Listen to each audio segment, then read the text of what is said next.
Good morning મિત્રો. આપણે કાલના લેક્ચરની અંદર ડાયહાઇડ્રોજનના ભૌતિક ગુણધર્મો જે ટોટલ 4 જ હતા એના વિશે ચર્ચા કરી હતી. ત્યાર પછીનો પોઈન્ટ આપણે જોયો તો ડાયહાઇડ્રોજનના રાસાયણિક ગુણધર્મો, જેની અંદર આપણે બંધ એન્થાલ્પી અને કેટલા તાપમાને એમના બંધ કેટલા ટકા તૂટી શકે છે એના વિશેની વાત, ઓરડાના તાપમાને નિષ્ક્રિય છે એવી વાત પણ આપણે જોઈ. ત્યાર પછી બીજી કઈ કઈ પદ્ધતિ દ્વારા તેનું પરમાણ્વીયકરણ કરી શકાય છે, બરાબર, અને તેની અંદર કઈ કઈ પરિસ્થિતિ ઇલેક્ટ્રોનના ફેરફાર દ્વારા થઈ શકે છે એના વિશેની આપણે વાત કરી હતી. ત્યાર પછી ડાયહાઇડ્રોજનની ઉપયોગિતાઓ, જુદી જુદી જગ્યાએ ક્યાં ક્યાં ઉપયોગમાં થાય છે તેમાં ખાતરની અંદર, અધરવાઇઝ વનસ્પતિ ચરબીની બનાવટની અંદર, મિથેનોલની બનાવટની અંદર જોઈ હતી. દેન આફ્ટર ધાતુના હાઇડ્રાઇડની બનાવટમાં, HClની બનાવટમાં. ત્યાર પછી હતું ધાતુના શુદ્ધિકરણની અંદર રિડક્શન કરતા તરીકે આપણે ઉપયોગમાં લેતા હતા. અને વેલ્ડિંગ, અને વેલ્ડિંગને ઊંધું આખું વેલ્ડિંગ કર્યું હોય પછી એને વેલ્ડિંગને ફરી પાછું તોડવા માટે પણ એનો જ ઉપયોગ થાય છે, બરાબર. રોકેટ એન્જિનની અંદર બળતણ તરીકે, અને બળતણ કોષની અંદર વિદ્યુત શક્તિના ઉત્પાદનની અંદર, ઇટ મીન્સ કે ઇલેક્ટ્રિસિટીના ઉત્પાદનની અંદર પણ હાઇડ્રોજનનો ખાસો એવો ઉપયોગ થઈ શકે છે. હજુ એવું કોઈ ચોક્કસ ટૂંકમાં સાધન હજી બન્યા નથી કે જેમાં આપણે વિદ્યુત શક્તિ ઉત્પન્ન કરી શકીએ માત્ર ને માત્ર હાઇડ્રોજનના કોષમાંથી, બરાબર છે, ટૂંકમાં હાઇડ્રોજનના બળતણ કોષમાંથી. ઇટ મીન્સ કે હજુ આ બહોળા પ્રમાણમાં ઉપયોગ થયો નથી. આ ભવિષ્યની અંદર ઉર્જા સ્ત્રોત તરીકે આગળ આવી શકે ખરી. તો આજનો હવે આપણો ટોપિક જે છે કે એ ડાયહાઇડ્રોજનની રાસાયણિક પ્રક્રિયાઓ. આપણે કાલે જે જોયું હતું ને એ ડાયહાઇડ્રોજનના ખાલી ગુણધર્મોની ચર્ચા કરી હતી, કયા રાસાયણિક અને ભૌતિક ગુણધર્મો, બરાબર છે. હવે આપણે જે જોવાના છીએ રાસાયણિક પ્રક્રિયાઓ જોવાના છીએ. એમાં સૌથી પહેલી રાસાયણિક પ્રક્રિયા આપણે જોઈએ ને તો ડાયહાઇડ્રોજનની અંદર સૌથી પહેલી આવશે હેલોજન સાથેની પ્રક્રિયા. હેલોજન તત્વો કાં તો હેલોજન વાયુઓ સાથેની પ્રક્રિયા આપણે કોની જોવાની છે? હાઇડ્રોજનની જોવાની છે. તો આપણે હેલોજન તત્વો કયા છે એ મિત્રો તમને લોકોને ખબર હોવી જોઈએ. હેલોજન તત્વો આની અંદર કયા કયા આવી શકે? તો દાખલા તરીકે અહીંયા F2 આવી શકે, Cl2 એટલે કે ક્લોરીન આવી શકે, સમૂહ 17 ના તત્વો, પછી Br2 આવી શકશે, અને લાસ્ટ વન છે I2. આ 4 માંથી કોઈ એક નો તમે ઉપયોગ કરીને હાઇડ્રોજનના હેલાઇડ સંયોજનો આપણે બનાવી શકીએ, બરાબર. કઈ રીતે બને છે? જો આ દરેક હેલાઇડને આપણે સાદી એક સંજ્ઞાથી દર્શાવી શકીએ. કઈ સંજ્ઞા? x થી દર્શાવી શકીએ. પણ આ બધા કેટલા મોલ છે? અહીંયા જો અણુ તરીકે આપ્યા છે તો આને પણ આપણે શું લખ્યો છે? x2 તરીકે આપણે લખ્યો છે, બરાબર છે. સમજાય છે એક્ઝેક્ટલી તમને લોકોને? તો આની આપણે સાદી પ્રક્રિયા જોઈએ તો કઈ રીતના પોસિબલ થશે જુઓ જોઈને કે ભાઈ x2 વત્તા H2, હાઇડ્રોજનની સાથે કોની પ્રક્રિયા? H2 વત્તા X2, બરાબર. પ્રક્રિયા થઈને શું બનશે? અહીંયા 2 મોલ્સ ઓફ HX, બરાબર છે, 2 moles of HX. It means કે તમે અહીંયા ફ્લોરિન રાખો તો HF બને, ક્લોરીન રાખો તો HCl બને, બ્રોમિન રાખો તો HBr બને, અને આયોડિન રાખો તો HI બને, બરાબર છે. આ તમને લોકોને ખબર જ છે. તો આની અંદર ખાસ જે જાણવા જેવા ટોપિક છે ખાસ કે F2 સાથેની પ્રક્રિયા અંધારામાં થઈ શકે છે, અંધારામાં પણ થઈ શકે છે. શું કામ એને એવું કીધું? કેમ કે સામાન્યતઃ પારજામની કિરણોની હાજરીમાં થતી હોય છે, બરાબર. પણ F2 વાળી જે પ્રક્રિયા છે અંધારામાં પણ થઈ શકે છે, એમાં પારજામની કિરણોની જરૂર નથી. ઉપરાંત I2 સાથેની પ્રક્રિયા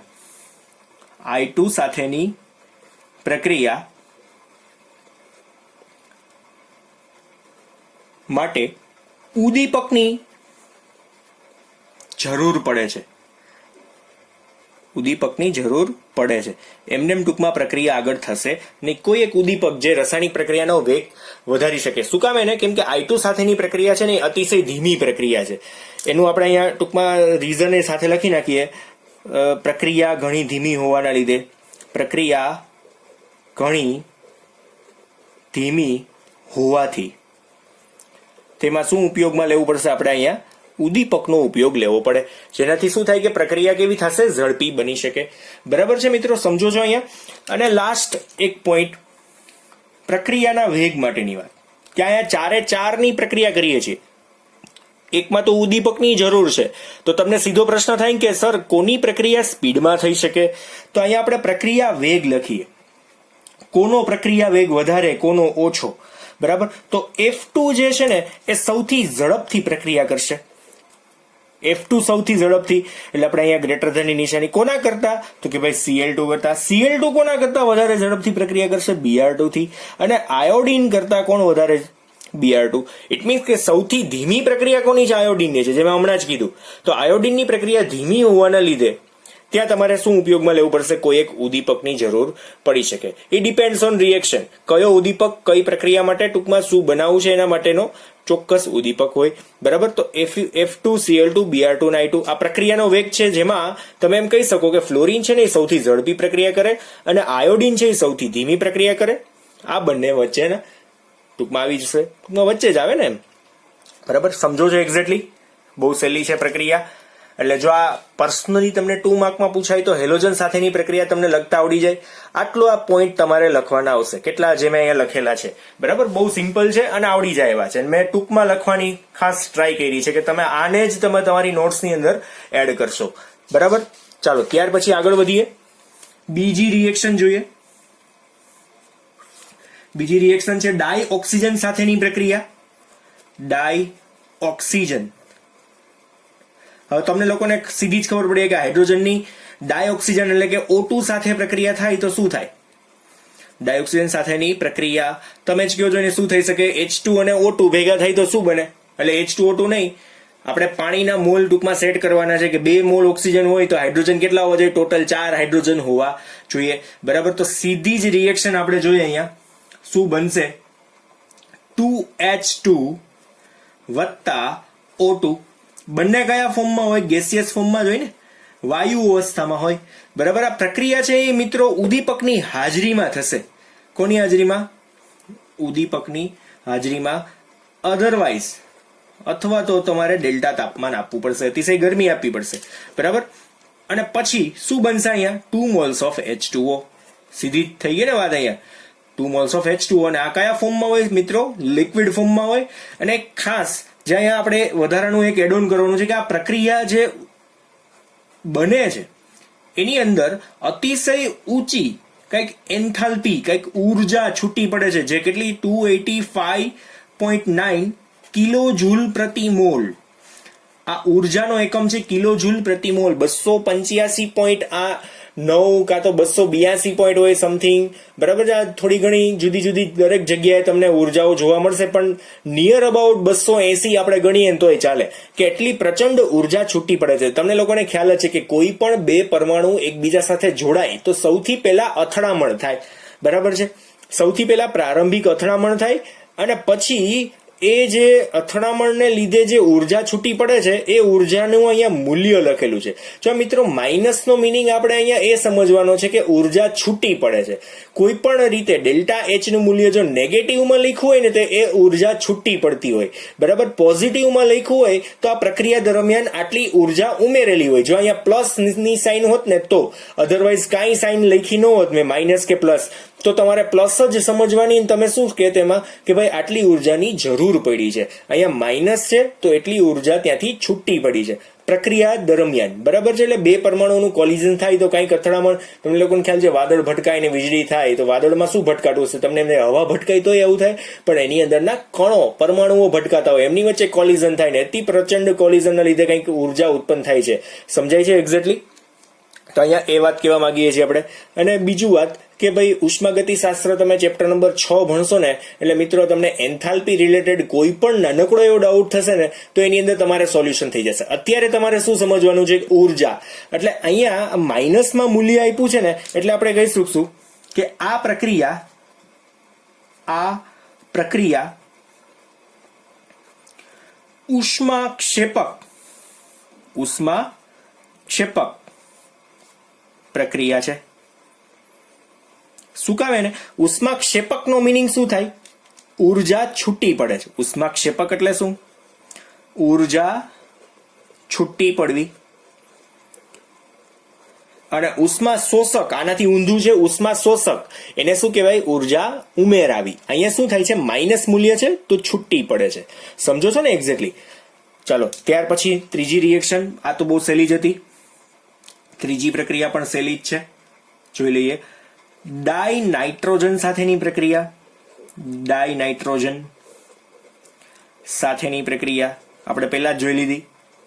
ઉપયોગિતાની અંદર સૌથી પહેલી જ ઉપયોગિતા કઈ હતી? એમોનિયાની બનાવટની અંદર ખાતરના ઉત્પાદનની, યાદ છે ને? N2+3H2 આ પહેલા તમારે આવી ગઈ ને હેબર પ્રોસેસ, તમે આગળના ધોરણમાં ભણી જ ગયા છો. ફરી પાછી આપણે હેબર પ્રોસેસ અત્યારે જોવાના છીએ. એટલે બહુ સહેલી છે પ્રોસેસ, થોડીક ડિઝાઇન કરી મજા આવે ને એટલા માટે મેં કહી રહ્યો, ખોટું ન લગાડતા. ચાલો ત્યાર પછી આગળ વધી આની અંદર. તો અહીંયા શું કરશું આપણે? 3 મોલ H2 રિએક્શન કેવી જોજો. ડાય નાઇટ્રોજન વાયુ છે ને, ઓકે. તો વાયુને આપણે ગેસિયસ ફોર્મમાં આ રીતના લખશું. ઇન પ્રેઝન્સ ઓફ કયો કેટાલિસ્ટ અહીંયા યુઝ કરશું આપણે મિત્રો? કેટાલિસ્ટ કયો યુઝ કરવો છે? દાખલા તરીકે Fe, બરાબર, અથવા તો Fe2O3, કોઈ પણ યુઝ કરી શકાય. આયનના ઓક્સાઇડ અને આયન કોઈ પણ આપણે ઉપયોગમાં લઈ શકીએ છીએ. એની સાથે 673 કેલ્વિન તાપમાન અને 200 બાર દબાણ. આ આખી પરિસ્થિતિ છે.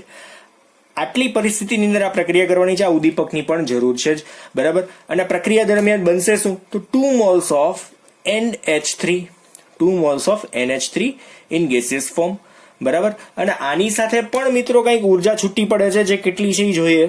ડેલ્ટા H ઇક્વલ ટુ -92.6 કિલોજૂલ પ્રતિ મોલ. નામ શું છે તમને લોકોને ખ્યાલ છે? એમોનિયા. એ તો કહેવાની જરૂર નથી ને. શું નામ છે અહીંયા? આનું નામ શું બનશે? એમોનિયા. ના, જે લોકો નથી ખબર એ લોકો માટે ખાસ કામ, ધ્યાન ભટકતું જ રહેતું હોય, સ્થિર થતું જ ન હોય એ લોકો માટે. એમોનિયા, NH3 એટલે એમોનિયા. આ પરિસ્થિતિને યાદ રાખવાની છે. વળી પાછો એવો ક્વેશ્ચન ન થાય કે સર આનો જ ઉપયોગ કેમ કર્યો? તો એ શોધાયેલું છે, એની પાછળ ઘણા કોક લોકોએ PhD કર્યું હોય મિત્રો, બરાબર ને? એને માટે ઘણો બધો સમય બગાડ્યો હોય. પછી તમે એમ કહો કે આના બદલે બીજું વાપરીએ તો ન થાય. આ સીધો જ જવાબ છે એનો, કે આના સિવાયની કોઈ પરિસ્થિતિ યુઝ કરો તો એ ન થાય, બરાબર. તમને એમ થાય કે ખીચડી ઘરે કુકરમાં મૂકી છે તો 4 સીટી એ થવી જોઈએ, પણ તમે એમ કહો 2 માં કેમ 2 કરવી હોય તો એ ખીચડી જ ન બને. પછી તમે એમ કહો કે વળી 6 કરવી હોય તો ભાઈ બળી જાય, બરાબર. સિમ્પલ એના રીઝનો છે આ. એટલે જે વસ્તુ જે પરિસ્થિતિમાં થતી હોય એ જ રીતે થાય. એટલે તમે ઘરે એમાંય મનમાની કરી શકતા નથી. ચાલો ત્યાર પછી નેક્સ્ટ ચોથી બનાવટ જોઈએ. એ પણ સાવ સહેલી બનાવટ છે. ચોથી બનાવટની વાત કરીએ તો એ છે ધાતુ સાથેની પ્રક્રિયા. H2 ની એટલે કે ડાયહાઇડ્રોજનની આપણે ટૂંકમાં લખીએ છીએ. ધાતુ સાથેની પ્રક્રિયા, ધાતુ સાથેની પ્રક્રિયા. આમાં થોડી ઘણી ડિઝાઇન કરી નાખીએ. ધાતુ સાથેની પ્રક્રિયામાં શું બને મિત્રો? આપણે આગળ આ પણ જોઈ ગયા છે યુઝીસની અંદર, ધાતુના હાઇડ્રાઇડની બનાવટની અંદર. અને મેં તમને સાથે એક્ઝામ્પલ પણ આપ્યું હતું એલ્યુમિનિયમનું. હવે આપણે એક્ઝામ્પલ આની અંદર જોશું મેગ્નેશિયમનું એક્ઝામ્પલ જોઈ લેશું, એટલે થોડીક વધારે મજા આવે, કંઈક નવું એક્ઝામ્પલ થાય ને, બરાબર ને? ચાલો એ જોઈએ, નવું એક્ઝામ્પલ જોઈએ. તો આની અંદર દાખલા તરીકે આપણે H2 ની મેટલ સાથેની રિએક્શન જોઈએ છે. H2 in gaseous form plus metal હંમેશા કયા ફોર્મમાં હોય? સોલિડ ફોર્મમાં જ હોય ને. મેટલ કયા ફોર્મમાં હશે? અહીંયા સોલિડ ફોર્મમાં હોય. તો મેટલના જે હાઇડ્રાઇડ બને એ પણ કયા ફોર્મમાં હોવા જોઈએ? સોલિડ ફોર્મમાં હોવા જોઈએ, બરાબર છે. તો ડાયહાઇડ્રોજનની ધાતુ સાથેની પ્રક્રિયા કરીએ તો 2 મોલ્સ ઓફ M સાથેની પ્રક્રિયા કરીએ તો અહીંયા શું બનશે? 2 મોલ્સ ઓફ MH, બરાબર. 2 મોલ્સ ઓફ MH, જ્યાં M બરાબર શું? તો સમૂહ એકના તત્વો. સમૂહ એકના તત્વો કયા નામે ઓળખાય છે મિત્રો? આલ્કલી તત્વો. આલ્કલી તત્વો. અને આલ્કલી તત્વો કયા કયા છે તો એ પણ લખી નાખીએ ને આપણે. Li, Na, K, Rb, CS.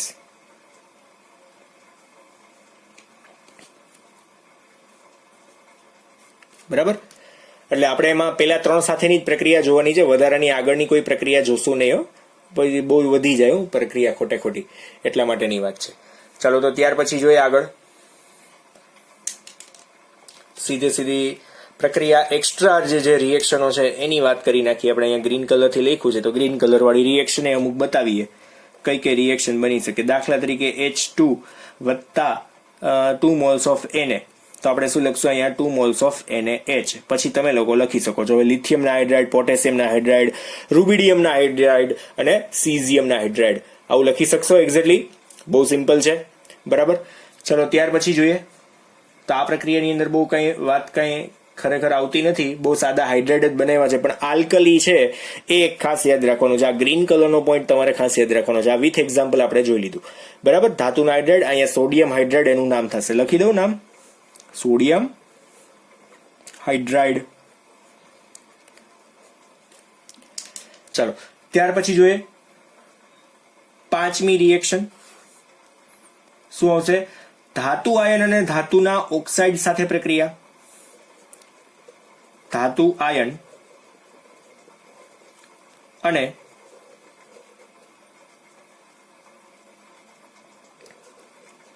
ધાતુના ઓક્સાઇડ સાથે પ્રક્રિયા. ઓક્સાઇડ સાથે પ્રક્રિયા. આમાં જુદી જુદી બે રિએક્શનોની વાત કરવાની આવશે. ધાતુ આયન સાથેની પણ પ્રક્રિયા કરવાની છે અને ધાતુના ઓક્સાઇડ સાથે પણ આપણે પ્રક્રિયા કરવાની છે, બરાબર. ટોટલ બે જુદી જુદી પ્રક્રિયાઓ છે અને એ પણ સાવ સહેલી પ્રક્રિયા છે. તો જોઈએ પ્રક્રિયાની અંદર શું આવશે.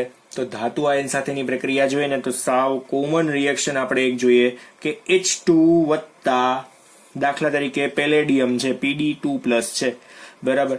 તો સિમ્પલ છે કે આ આયન સ્વરૂપમાં છે તો એ સાદા સ્વરૂપમાં આવી જશે અને આ સાદું છે તો એને શું થઈ જશે? 2H+ વત્તા Pd. તો અહીંયા ડાયહાઇડ્રોજનનો ઉપયોગ શું થયો મિત્રો? ડાયહાઇડ્રોજને પોતાનું શું કર્યું? ઓક્સિડેશન કર્યું. તો બીજાનું શું કર્યું? ત્યાં રિડક્શન કર્યું. બીજાનું શું કર્યું? ત્યાં રિડક્શન. તમને ખબર પડી ગઈ ને કેવી રીતના ઓક્સિડેશન રિડક્શન થયું એક્ઝેક્ટલી કે નહીં? H2 વત્તા Pd2+ હતું તો આ આયન હતો ને એમાંથી સ્ટેબલ બન્યો. આયન હતો એમાંથી સ્ટેબલ એટલે રિડક્શન જ થાય. અને આ શું છે? સ્ટેબલ હતો એમાંથી ધન આયન બન્યો એટલે આનું પોતાનું શું થઈ ગયું? ઓક્સિડેશન થયું, બરાબર છે. આ સીધી રીતે ખબર પડી જાય એવું છે કે પ્લસ ચાર્જ ઉપર આવે ને તો ઓક્સિડેશન થાય અને પ્લસ માંથી 0 થઈ જાય, કોઈ ચાર્જ નો આવે તો એનું શું થઈ જાય? રિડક્શન થઈ જાય, બરાબર. આ બહુ સાદી વાત છે અને તમે લોકો 8મા ચેપ્ટરની અંદર આને ડિટેલમાં ભણવાના જ છો, બરાબર. હવે બીજી પ્રક્રિયા ધાતુના ઓક્સાઇડ સાથેની પ્રક્રિયા. તો ધાતુ સાથેની પ્રક્રિયા અહીંયા થઈ જ ગઈ, બરાબર. તો હવે ધાતુના ઓક્સાઇડ સાથેની પ્રક્રિયાની અંદર વાત કરીએ તો દાખલા તરીકે આપણી પાસે છે વાયમોલ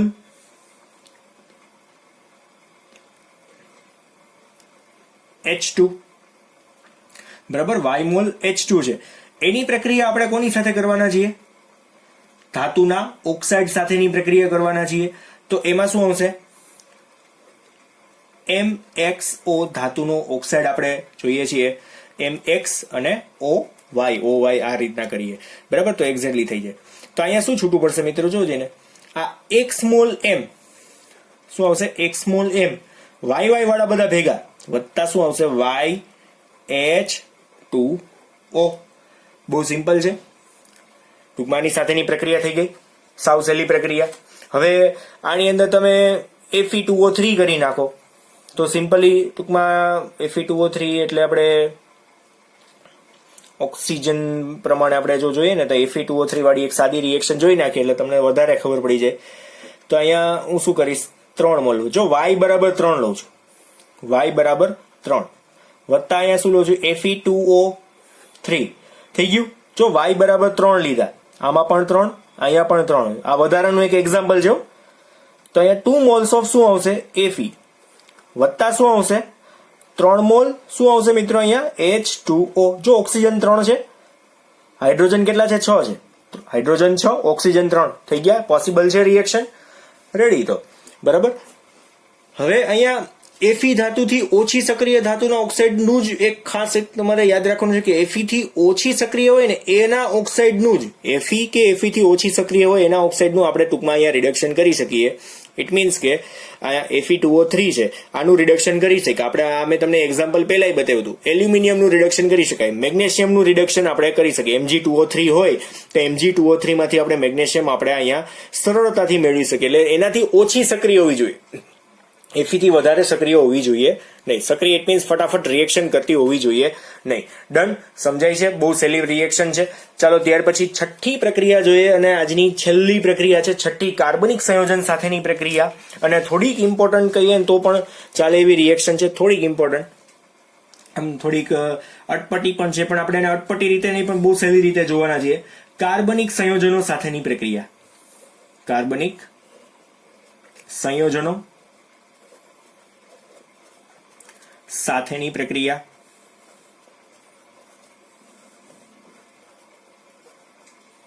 તો કાર્બનિક સંયોજનોની અંદર સૌથી પહેલી પ્રક્રિયા આવશે વનસ્પતિ તેલનું વનસ્પતિ ઘીની અંદર રૂપાંતરણ.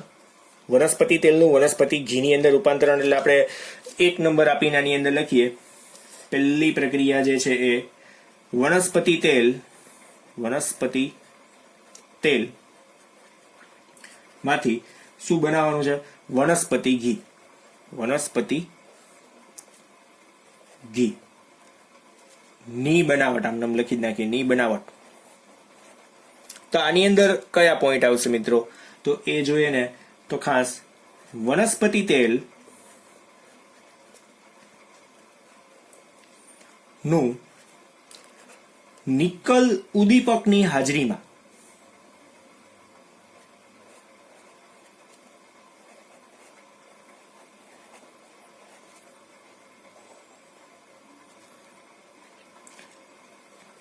હાઇડ્રોજનીકરણ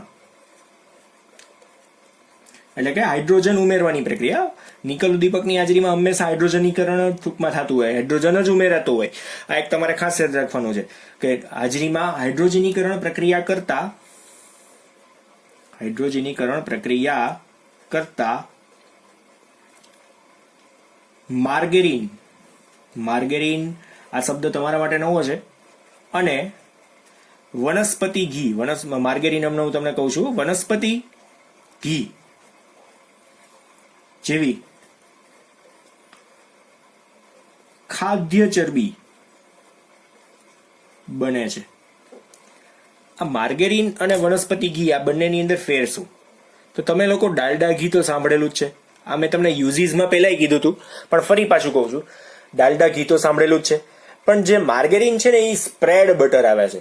તમે લોકો જે ઘરે બનાવો છો માખણ, એ પ્યોર માખણ છે. પણ જો બહારથી કોઈ એક વસ્તુ ખરીદો છો, દાખલા તરીકે અમૂલનું જ બટર લ્યો છો, કાં તો ડેલિશિયસનું બટર લ્યો છો, આપણે કોઈ એમ તો કંપનીના નામ લેવા જોઈએ નહીં, પણ આ જે કંપનીઓ જે યેલોઇશ કલરનું જે બટર બનાવે છે એને આપણે માર્ગેરીન કહી શકીએ. જે વનસ્પતિ તેલનું વનસ્પતિ ઘીની અંદર રૂપાંતરણ કરતી વખતે વચ્ચેનો એક મિડ પ્રોડક્ટ છે માર્ગેરીન, બરાબર છે? વચ્ચે માખણ બને છે, એ જે માખણ છે એને આપણે માર્ગેરીન કહી શકાય. અને સાદી ભાષામાં એને સ્પ્રેડ બટર કહેવાય. જે તમે લોકો બહાર ખાવા જાવ છો ને, જનરલી અમૂલમાં તો આવું નથી આવતું, પણ બીજી ઘણી બધી કંપનીઓ છે કે જે આ પ્રકારના બટર બનાવે છે. તમને લોકોને બ્રેડ બટર ભાવતા હોય તો યલો કલરનું જે બટર લગાવતા હોય ને, એ ખરેખરમાં માર્ગેરીન છે. એ આ રીતના બનેલું છે. જે વનસ્પતિ ઘી, ડાલડા ઘી આપણે નથી ખાતા, કાં તો જે લોકોને ભાવતું એ ખાતા હોય છે, પણ ખાતા હોય તો 2 મોઢે ખાઈ જાય, બરાબર? પછી બટર પાઉંભાજી હોય કે બટરમાં તમે કેટલીક વસ્તુઓ બટરમાં બને છે. હવે તો નવું આવ્યું, ચીઝમાં બને જ છે, બરાબર છે? તો એ માર્ગેરીન છે, આમ જોયું તો ખાવા યોગ્ય છે, પણ જરૂર કરતા વધારે ન ખવાય, બાકી ગળા પકડાઈ જાય, બરાબર? બહુ સિમ્પલ છે. એટલે બહાર ખાવા જાવ તો જોજો થોડું કે તમારે ખાવું કે નહીં. અને બટરના શોખ હોય એ લોકોએ ખાસ ધ્યાન રાખવા જેવું છે આમાં, કે માર્ગેરીન ખવાય કે નહીં. હા, હું એમ કહું છું ખવાય ખરી, પણ માપનું, એમ એનાથી વધારે નહીં. કેમ કે બને છે શેમાંથી? તો વનસ્પતિ તેલના હાઇડ્રોજનીકરણથી બને છે, બરાબર છે? સમજાય છે એક્ઝેક્ટલી? ચાલો તો ત્યાર પછી જોઈએ. એના પછીનો બીજો પોઈન્ટ જે આની અંદર છે ઓલિફિનનું. ઓલિફિન છે ને, એક રાસાયણિક નામ આપેલું છે. આમ જોઈએ તો ઓલિફિન એટલે આલ્કિન. એટલે હવે તમને લોકોને એ હાઇડ્રોકાર્બનની અંદર દ્વિબંધ જ્યારે તમે જોશો ને ત્યારે આલ્કિન તમને આવું જોવા મળશે. ચેપ્ટર નંબર 12 જ્યારે આપણે ભણશું ને, 12 અને 13, ત્યારે તમને લોકોને આલ્કિન વર્ડ તમારે જોવામાં આવશે. અત્યારે તમે ખાલી માની લેજો આલ્કિન કયો છે, બરાબર? હું તમને એક આલ્કિન આપી દઈશ એમને એમ. કદાચ તમે લોકો ભણી ગયા છો ઇથેન, મિથેન, પ્રોપેન, બ્યુટેન, આવા તમે નામ સાંભળ્યા છે આલ્કેનના. હવે આલ્કિનમાં કોણ આવે? ઇથિન, પ્રોપીન, બ્યુટીન, પાછળ ઈન આવી જાય, બરાબર? કદાચ આવું તમે 10મા ધોરણની અંદર કાર્બનિક રસાયણ વિજ્ઞાનની અંદર કદાચ થોડું ઘણું એવું કદાચ જોઈ ગયા હોય કે ભાઈ આ ઇથેનના બદલે ઇથિન કરીએ તો આલ્કિન થઈ જાય અને ઇથાઇન કરીએ તો આલ્કાઇન થઈ જાય. આવું તમને કદાચ તમારા શિક્ષકોએ કીધું પણ હશે, બરાબર. પણ અત્યારે આપણે ભણ્યા નથી, આ ટેક્સ્ટ બુકની અંદર આપણે વાત નથી કરી, એટલે હું તમને સીધું જ કહી દઈશ કે આલ્કિન તમારે આમાં જે પોઈન્ટ આપેલો છે એને અત્યારે યાદ રાખી લેવાનો છે, બીકોઝ ઓફ એ જ્યારે આવશે ત્યારે આપણે ડિટેલમાં ભણવાના છીએ જ, બરાબર. અને હું જ તમને ભણાવીશ કે ઓર્ગેનિક બહુ સરસ છે, મજા આવે એવું છે. ઓલિફિન ટૂંકમાં એને કહેશું આલ્કિન નું શું કરવાનું છે? હાઇડ્રોફોર્મિલીકરણ.